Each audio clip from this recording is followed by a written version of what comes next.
on this computer. Yes.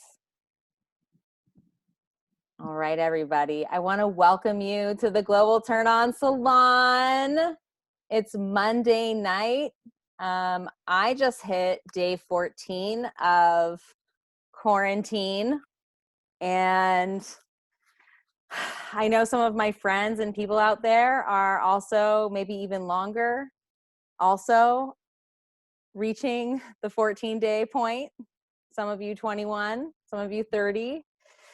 And so it's talks like this right now that matter. And so I have Noor Pinna. She is going to come on and talk to us about shame and emotional resilience. I'm going to let her introduce herself, but I just we've been doing the Global Turn On Salon for a week and a half, and I'm just one of the greatest gifts is getting to be witness to these talks and these conversations and calling the teachers together. And I've done some amazing yoga.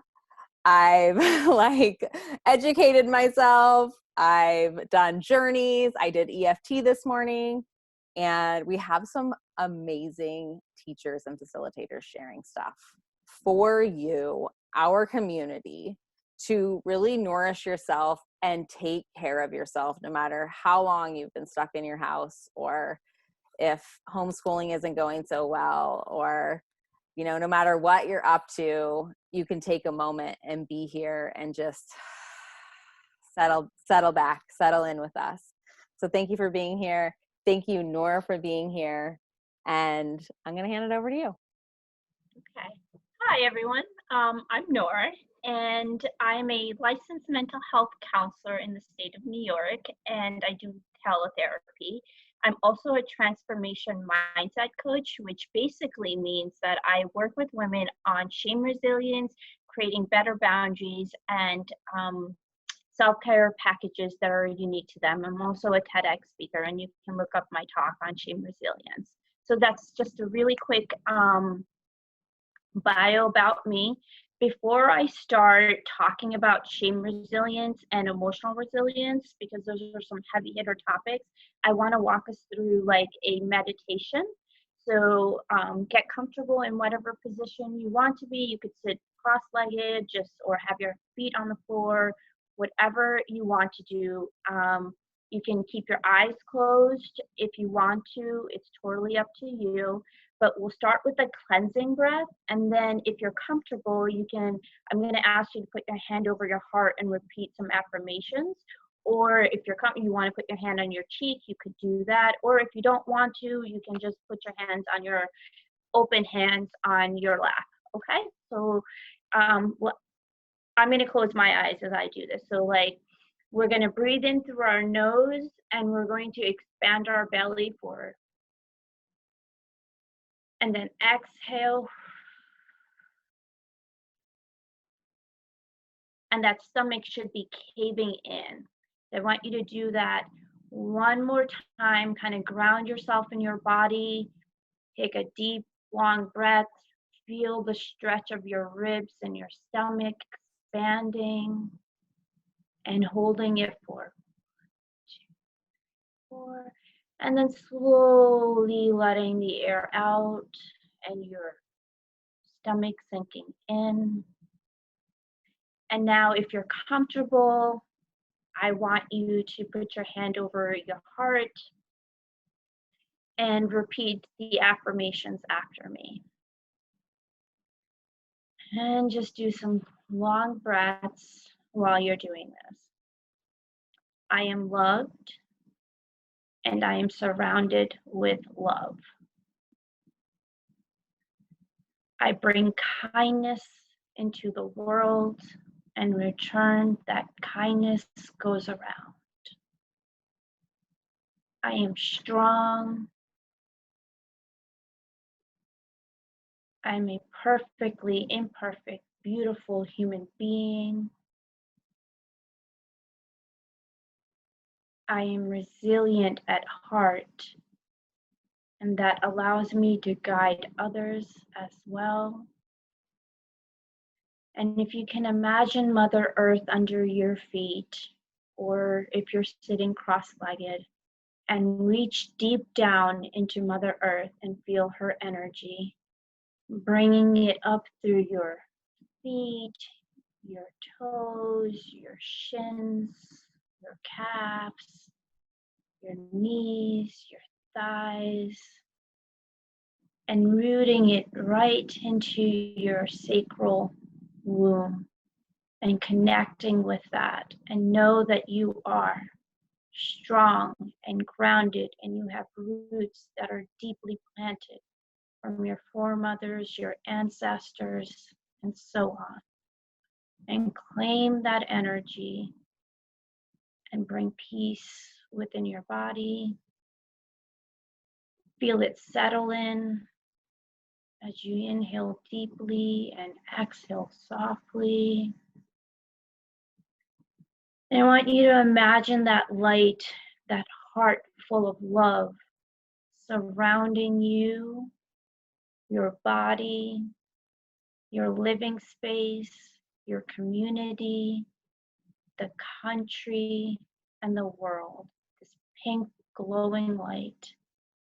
And then I want you to bring it back from the world to the country, to this living room, from your community to your living room, to the space that you're in, and slowly close that gap back up again. We want to protect those boundaries.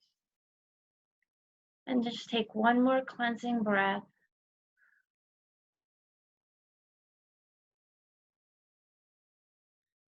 And feel connected to that heartbeat of yours if you have your hand.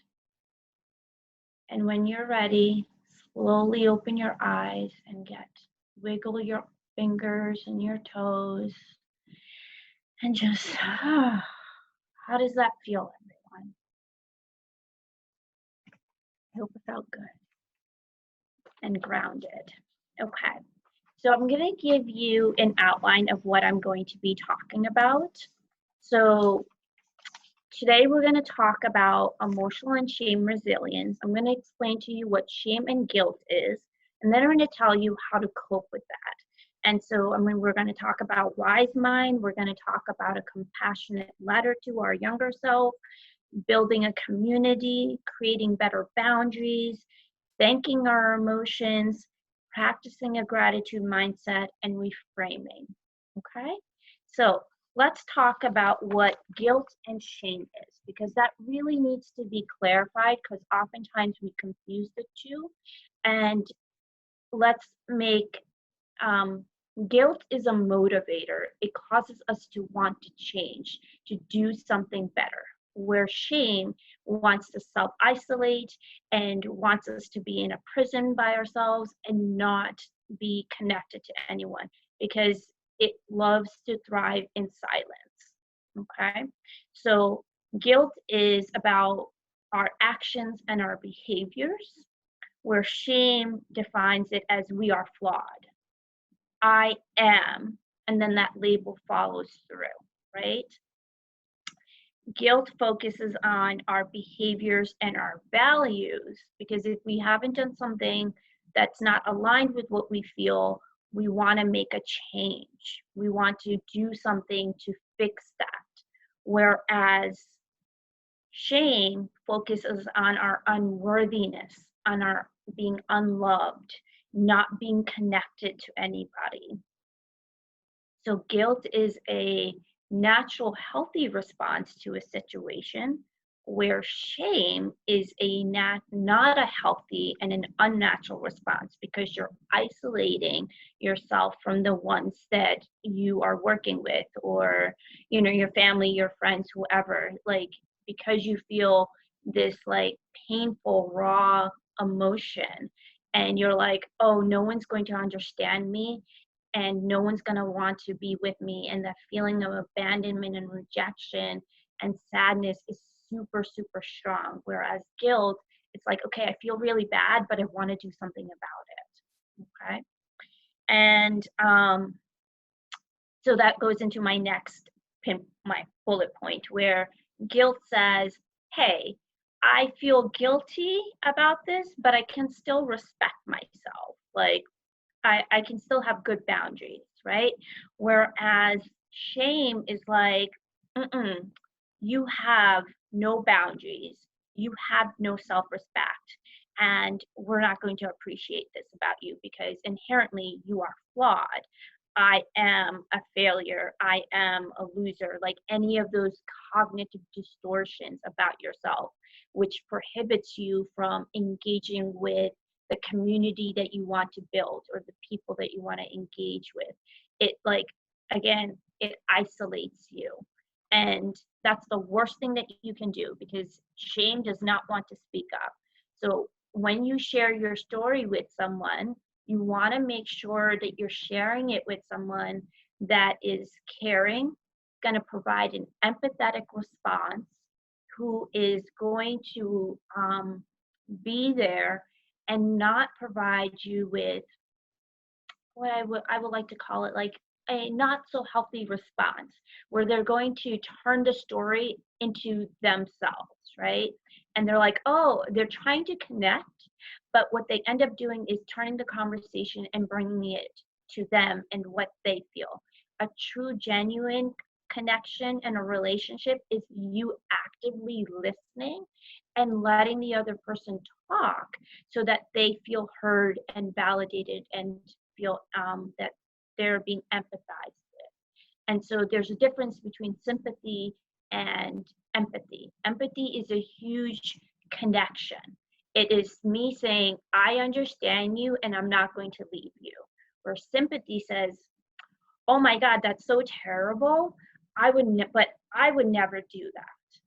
So there's a difference in that shame world. Like sympathy, we can give our sympathies in terms of condolences and all of those things. That's completely separate. But in the shame world, sympathy is a divider, not a connector. And empathy is the genuine connector that says, I've got you, I'm holding on to you, and I'm here. And so remember that distinction when you are going into a conversation and someone is telling you about something that they're going through and you want to relate, hold back because that person just needs to speak and we are their sounding board. And that is the best thing that you can do for them in that moment. Does that make sense, you guys? Okay, good. So I want to talk about the wise mind from DBT, which is dialectical behavior therapy.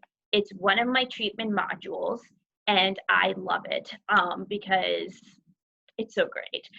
So this is from mindfulness. It's called Walking the Middle Path, okay? So I'm going to tell you what the emotional mind is, what the rational mind is, and then how to walk the middle path, okay? So the emotional mind is where you are governed by your emotions, and there's a lot of impulsivity involved in this.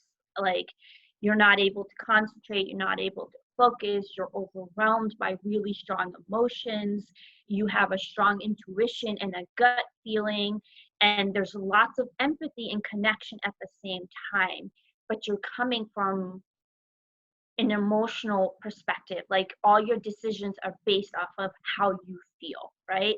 Which is not always healthy, because we can make some unhealthy decisions when we're in that state of mind, right? So the reasonable mind, I like to say, is like Spock. I don't know if you know Spock, and I may be dating myself here a little bit, but I love Spock. But he's very rational, right? Like he's very logical, goal oriented, has blinders on, does not allow emotions to filter in or do anything in that essence. And so the rational mind says, I'm only going to focus on the facts and logic and nothing else will be involved. You sort of have this disassociating feeling because you're experiencing this situation from an objective kind of view, not a subjective point of view, because you're only looking at like the science, the data, and those kind of things. And then the other thing with rational mind is people who are too much in the rational mind are often very calm when others may not feel so calm in any given situation, which is a normal situation. Like for instance, like COVID-19, like if you're extremely calm, you're really in the rational mind, right? Because it's normal to have an anxiety, to feel that anxiousness, to feel that panic, and to be okay with that.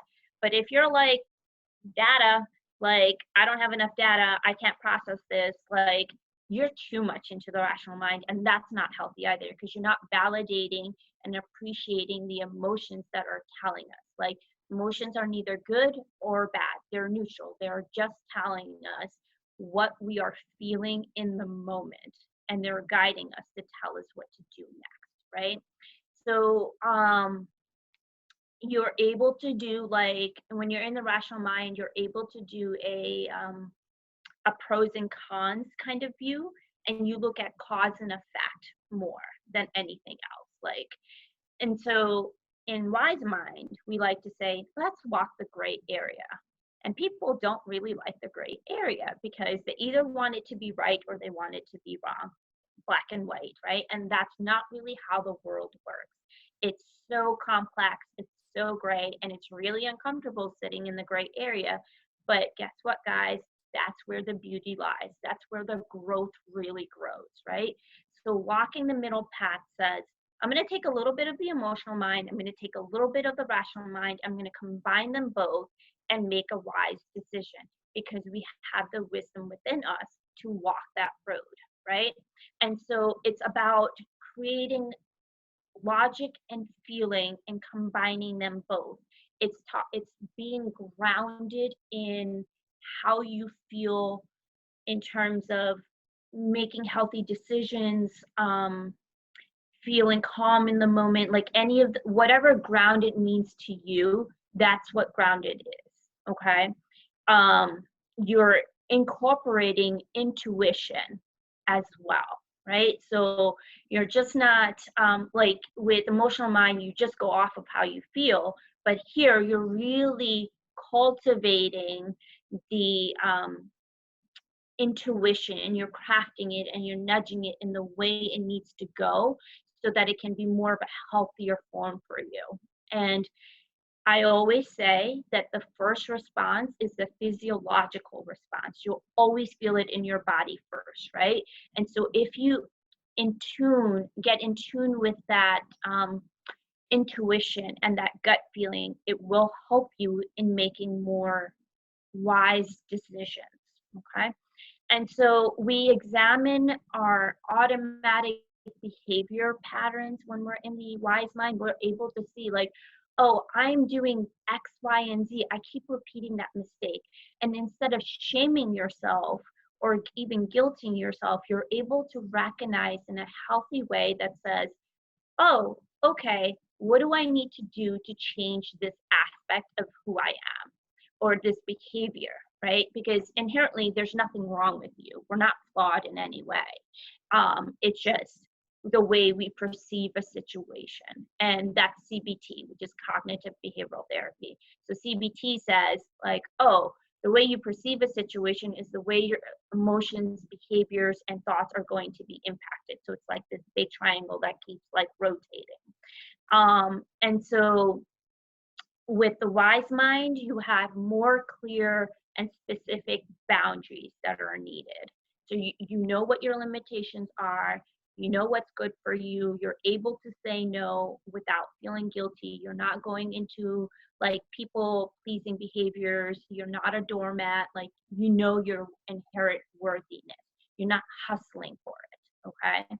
And then you're also, with the wise mind, you're able to go from a micro to a macro perspective. You're able to see the bigger picture, which is healthy, because if you're in the emotional mind, you're only seeing what's the immediate instant gratification. And if you're in the rational mind, you can't see completely the bigger picture without involving how it might impact you, because all you're doing is looking at cause and effect, right? And so it also, with the wise mind, you slow down, you really pay attention to your actions, and you resist the impulsivity that might be occurring. And okay, so does anyone, that was a lot. Did anyone have any questions about the wise mind before we move on to the next thing? I see a message. Oh, okay.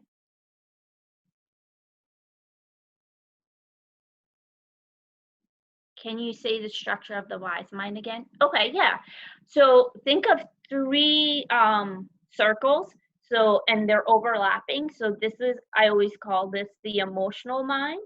Then you have the rational mind, and in the middle is the wise mind. And then all the stuff that I talked about in terms of balancing, that's how you would walk the middle path. Is that good? Okay, awesome. All right. So the second thing in terms of going into emotional resilience and shame resilience is really talking to your inner child.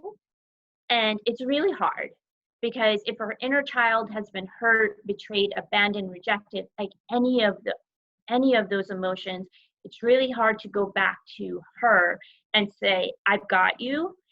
You don't need to hold on anymore. I'm going to take care of you, when the feelings are like, oh, hell no, you can't do this. I just want to like be in a fetal position and protect myself, right? So writing and journaling is a great way to kind of talk to your inner child.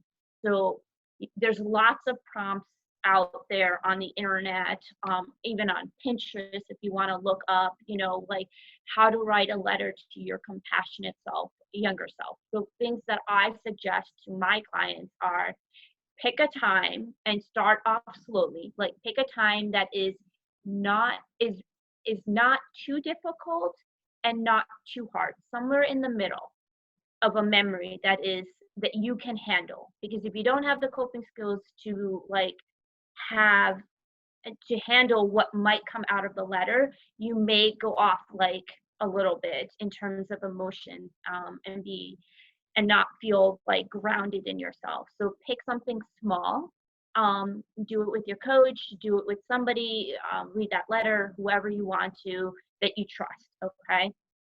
So you're going to start off with something small, you're going to pick a memory, and then you're going to say, what do you want to say to that younger self? Like, what's the wisdom that you want to give her?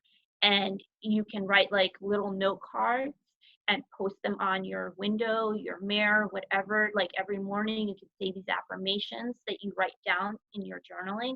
But it's all about letting that inner child come out and say, it's okay. We have you, and you'll be okay. I am in control now. You don't have to take that place. You don't have to be the mother. You don't have to be the adult in the room anymore. Like you get to play and you get to be loved and be compassionate, because that's what we need, right? Um, so I ask people to write like, pick a memory, pick something small, pick something benign, and then what would you say? What are words of wisdom that you would say to that person, to that inner child? And then what is something that you can do to honor that child? Is there a ritual that you can create? Is there a memory that you really honor and cherish, that you can kind of like have a day of like creating your favorite pancakes, or buying yourself like something childish, like going out and blowing bubbles, which I love, by the way. It's so much fun. But like, doing something childlike and letting it come out and play is going to be important, because you need to kind of heal that to create the like, I think I'm going to pronounce the name wrong, but it's the Russian dolls, that go one into, each one goes into another, and they nest. I can't pronounce the name, so I'm not going to. But think of that, right? There's a whole structure, and there's all these little dolls inside of us, right? In order to have that foundation, you need to take care of all the little pieces in you. And so in order to take care of those pieces, the inner child comes into play. There's the mother wound, the father wound, whatever wound there is, the healing needs to occur so that you can create a new narrative of what you've gone through and kind of rewrite that history for yourself and see it from a healing perspective, not a negative lens. And on a quick side note, which I know I'm going to jump down to practicing gratitude mindset because I'm really nerdy. I read a research and there was like, they had like three participants. There was a placebo effect. There was people with that were doing gratitude and they were on Prozac, and then there was ones that were just doing the gratitude journaling alone. And the research showed that the people that were on Prozac, their happiness did last, but overall it diminished once the medication stopped, right? And I'm also not telling you not to take your medication. Like if you need it, you need it, and it is good practice. But then the people that kept practicing the gratitude, which is, I like to tell you people, write down 3 simple things per day in your gratitude notebook. It could be like the sun was shining, someone held the door for me, and someone smiled at me or gave me a compliment. Or like for me, every 2 weeks for my day job, I get paid. I'm thankful for that stable paycheck, whatever it is. And gratitude, when you practice it, they showed that you literally can create new neural pathways in your brain. Like, how epically amazing is that? Because when I was in college, I was told, oh, you have a traumatic brain. That's what it is. It's going to remain that way and you're going to have those impacts. And now neuroplasticity is like, hell no. Like, you practice these things, in 30 days, you will feel a change. And I'm telling you this from personal experience. I'm a natural born pessimist. My mother is. And so like everything would be the end of the world, catastrophizing for me. And when I started this practice, like, I will give you one example. Like, I used to be a family support specialist. I would go out into the community and drive all over God's country to provide therapy for people with special needs, right? And one day I'm driving back and my car just like, there's this loud boom. I feel something broke in my like engine and the brakes are not working. And I'm driving on a 55-mile road and I have to so I'm like, I did not panic, guys. This is what gratitude did to me. I called my what are they called? My service people, right, for my car. And I was like, I need you to take care of my car right now. And so they were like, okay, just bring in your car and we'll do it. I am thankful that I didn't kill anyone on the road. I was thankful that I was able to turn my car enough to like park it, and it just like, and that was it, and it didn't end up costing me that much to fix. It was just like a belt or something that broke. And I was like, hallelujah. Like, okay, like if it was me 7 years ago, it would have been the end of the world. I would be crying. Thought I would be in a ditch somewhere, like just the worst possible case scenario.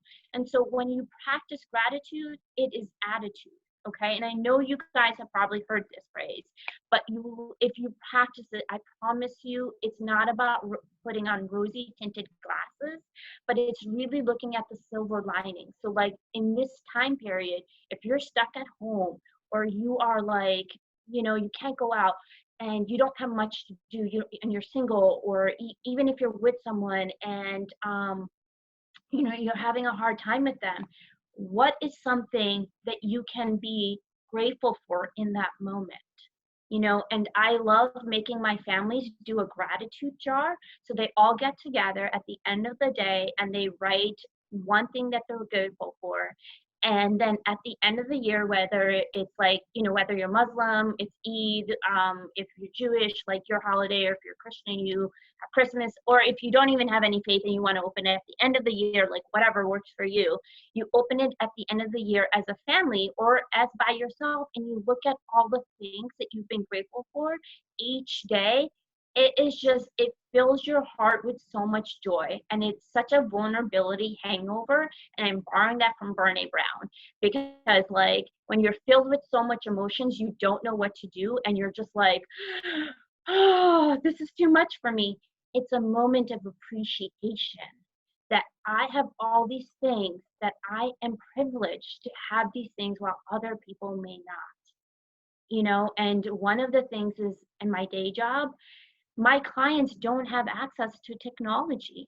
How am I supposed to get in touch with them? They have like those prepaid Obama phones. They only have so many minutes, and like we're all here like chatting virtually. And I'm so grateful for that we have that opportunity where some people don't have that opportunity, right?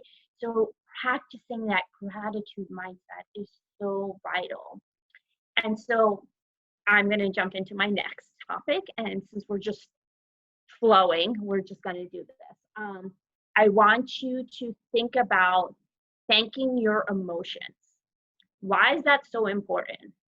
Like whether it's anger, envious, sadness, joy, happiness, whatever emotion it is. Why do you think it's so important to label it and to thank it? And on a side note, if you recognize what emotion you're feeling, your amygdala, as soon as you recognize I'm feeling sad, it literally calms your mind down.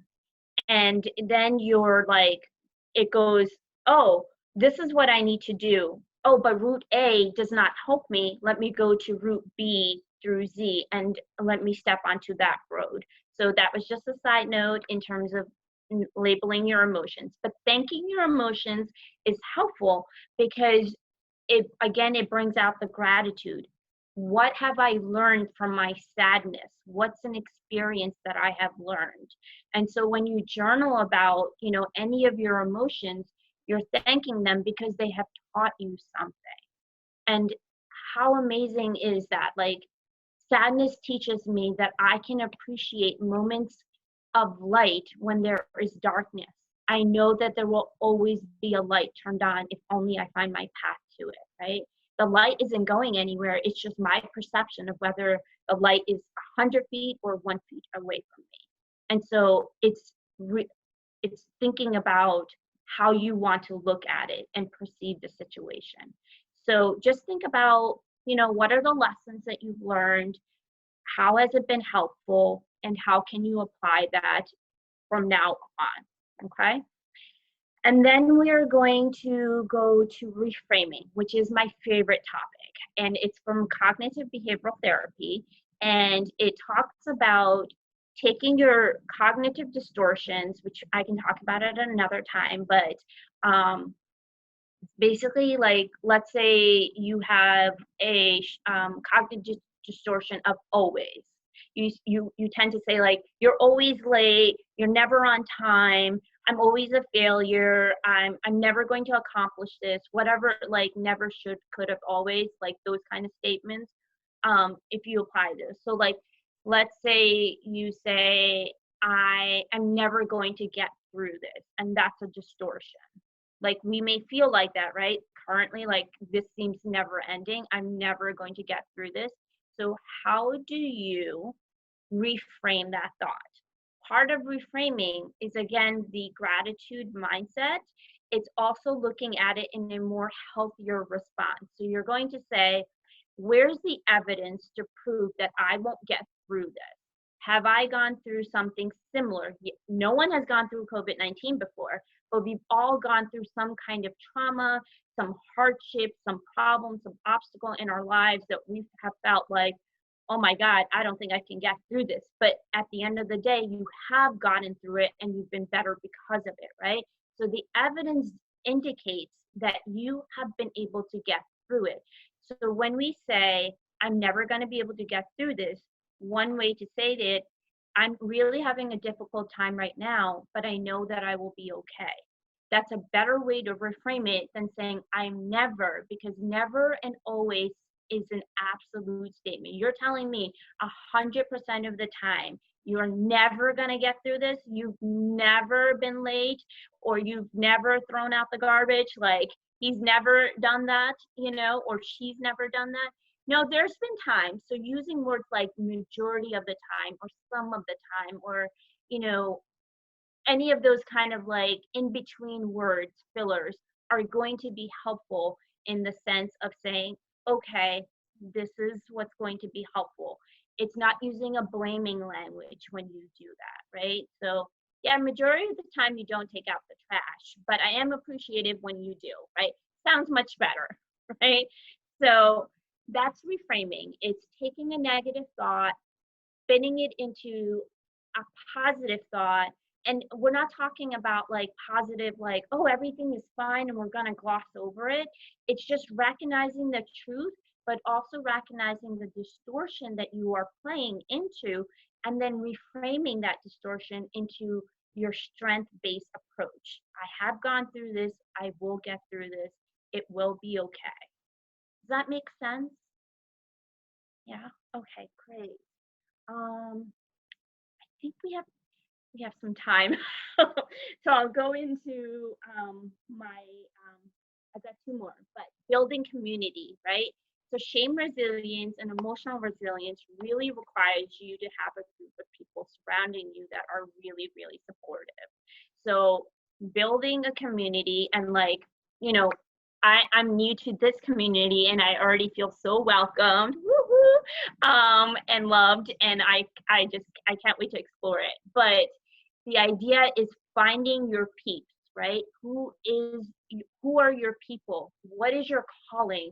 How can you be of service? Like, knowing your love language is really important. I think it helps to kind of figure out what you can do and walk around in this world, right? So mine is like acts of service. I love acts of service on giving to people. It gets me high, like so well. But it's recognizing like if I have a community and I have a trusted group of people that I can talk to, shame cannot thrive.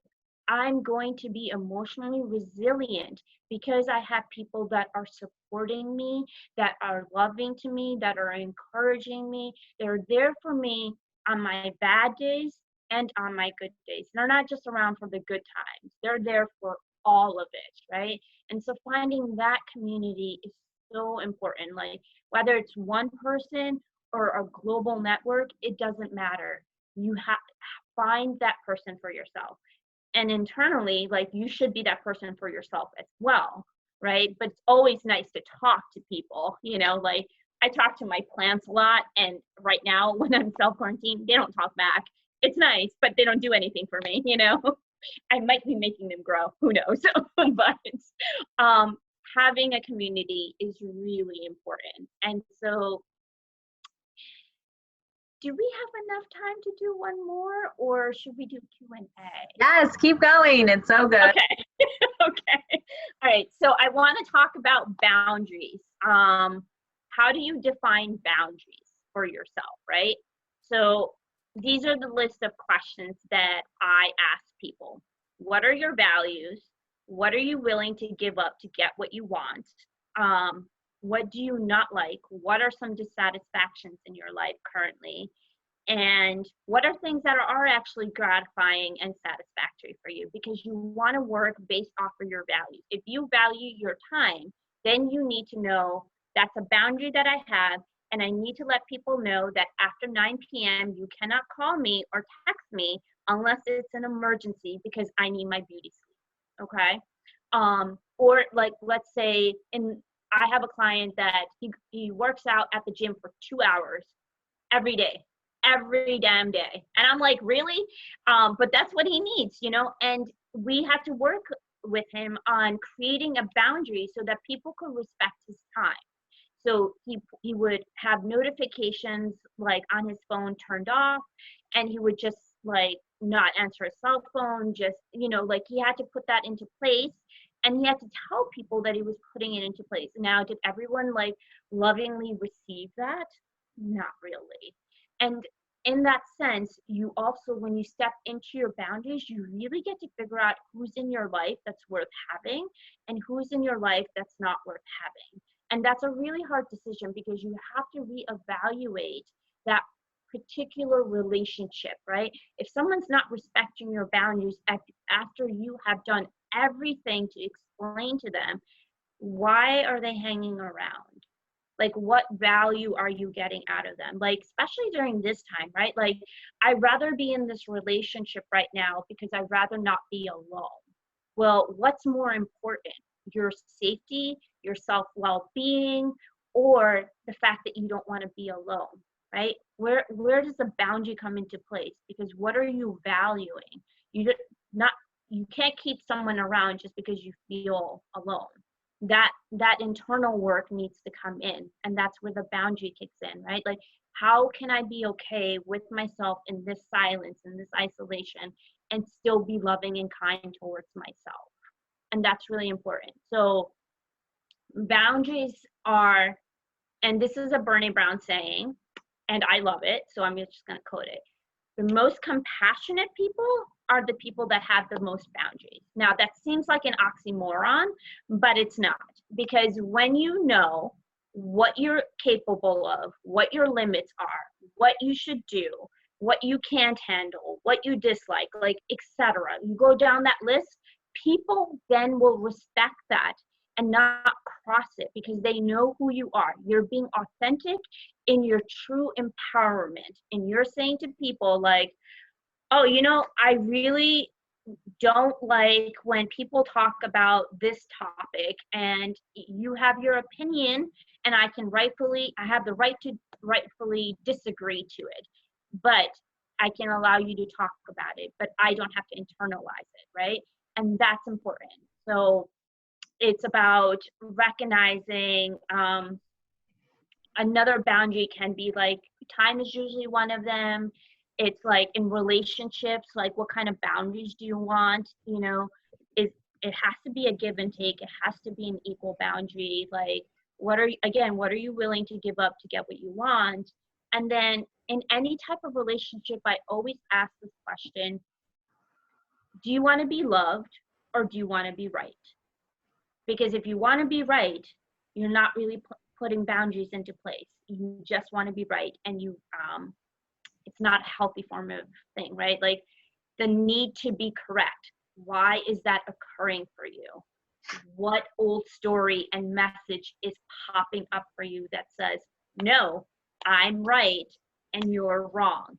Why is there no willingness to listen to the other person's point of view, willing to compromise, willing to do what needs to be done, right?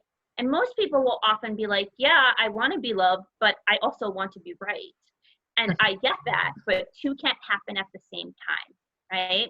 And so with boundaries, also with emotions, is that you can't numb one emotion and allow yourself to feel the other emotion. So let's say you don't want to feel sadness and grief, but you really want to feel happy and joy.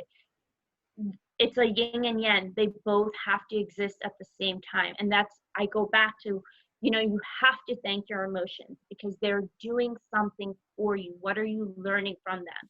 Like, you can't be in fear and numb it and then at the same time be like, I'm so happy all the time, la la la la. That doesn't happen because inside there's something not right.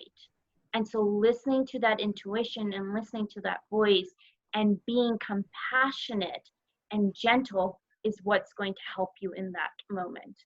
Okay? So there's more I can talk about boundaries, but I don't know how much you want me to go on for. You have like 3 more minutes. Okay. All right. Okay. So last thing on boundaries. I'm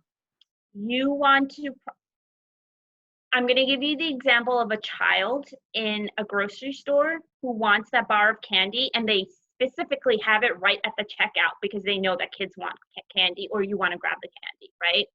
And you're saying no to your child, and the child is crying and crying, and then you are like, okay, fine, you give in. And what happens is, let's say you give in the 100th time, that one time is going to be the breaker, because someone will know that after the 10th time, I know I can get her. But if you stick to your boundaries, that's what's going to be important. Like, it's not going to be a push and pull and back. It's like, it's a firm boundary. This is what happens. If you don't value my time, this is what happens. And it's not punitive in any way, okay? But remember the kid in the grocery store and don't be the parent that gives in. And I'm not blaming those parents either, because I totally understand, like, you totally want your kid to be quiet so you can get through the grocery store and like do what you need to do. And like, I've seen those parents and my heart goes out to them. But what are we not teaching the child in that moment? We're not teaching them how to tolerate the distress. And that's important. We have to learn how to sit in the gray area. So I see that I have a question. Do you have conversations with friends or others you realize are toxic to you? If so, what do you say? Maybe an example would be emotional vampires, people who take up too much space. Oh my God, yes. So my conversations around that are always loving and kind, and I go with the intention that this is not a breakup conversation. This is a conversation that I'm going to make clear to them. I am not in control of how the other person will respond, react, or behave, because what I will say might trigger them that has nothing to do with me. So keeping that in mind, I say to them, like, I had a friend. I was always the giver, and I never received anything on the end, right? I was just, and they were always taking. And I was like, at some point, I was like, this doesn't seem fair to me. I need to have a conversation with this person. And so I sat down with them. I invited them to a coffee date, and I did it in public. If you're okay with doing it in public, do it in public, because it'll cause less like dramatic things to occur. But if you want to do it in the privacy of your home, you can definitely do that. And don't sound anonymous, just be like, I have a lot of things on my mind and I really want to speak to you about it. Do you have some free time? And it concerns about our relationship. Like, can we schedule a date? Like, I really care about you and I really want to talk this through. Hard to say, I know. But that need of how you word it will come naturally to you. That's the way I said it. I was like, I really care about you, but our relationship, I just feel like there's something not right and I really want to talk about it. Can we have a coffee date? And they agreed to the coffee date, okay? And then I would say to them, with gratitude, a sandwich, okay? I really appreciate this about you, right? So you're going to say something constructive. Then the middle part is going to be what you want to work on with them. And then you end it on a positive note. So I call that the sandwich. I'm sure there's other ways people call it. And I use the I statement, not the you statement. The I statement is less blaming. And so it says, I feel, and you are right, like you say the emotion, I feel really frustrated when, and you say what they've done. I feel really frustrated when you don't listen to me. You're not actively listening to me because, and then you give them the reason, because it makes me feel like my time is not worthy to you. And then you ended with something really specific. And I would like you to, and don't be like really vague here because you're giving direction, what you want. So if you give a vague direction and they do the thing again, it's not their fault because the liability kind of falls on us because we weren't clear, right? Again, clear boundaries. So I would really like it if you put your phone down when we engaged in conversation. That's specific. And so did she do that? Had a hard time, but she did it, and so that improved the relationship. And I thanked her for it in return, and then I say, I'm also here if you want to discuss anything else. But what I will not tolerate is accusation and insults and verbal abuse of any kind. If you don't have anything positive to say or you don't know what to say, that is completely okay, but I will not tolerate that from you. And so you set that boundary up. Now, are people going to respect it? Are people not going to respect it? Again, that's up to the individual, but try not to personalize it, because it's not about you, it's about them and what their needs are. And maybe if people are taking up too much space, ask yourself, why am I allowing that space to be taken? What is the wisdom that I'm getting, right? So in DBT we say there's no bad or right way of coping, right? Because there's wisdom in like what we do. So choose wisely what you want to do, okay? And that's kind of it. So if you have any further questions, you can find me and we can kind of talk. Okay, wow. I'm so lucky. I just got to listen to that. Like, I just got a front row seat to this conversation. Thank you so much, Noor. This is You're welcome. Noor Pinna. Yes. She is, I have her name tagged.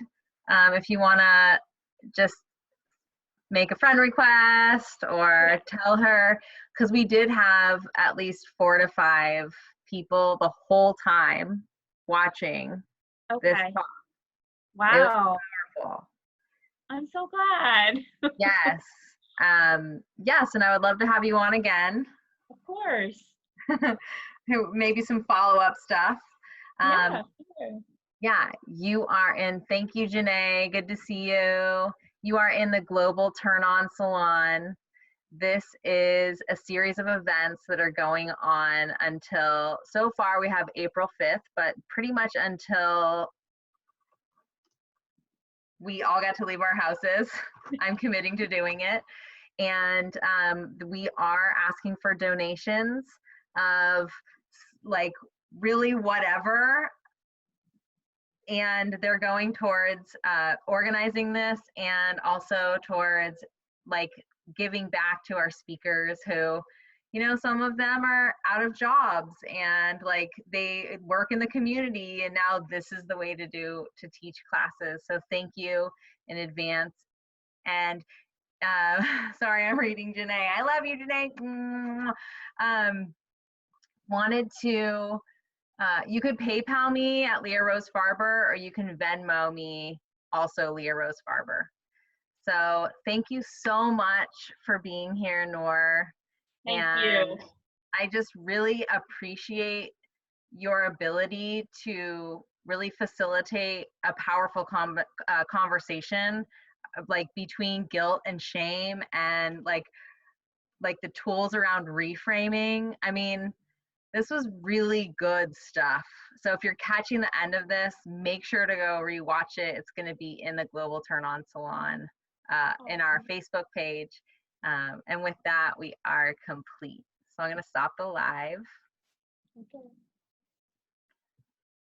and the recording.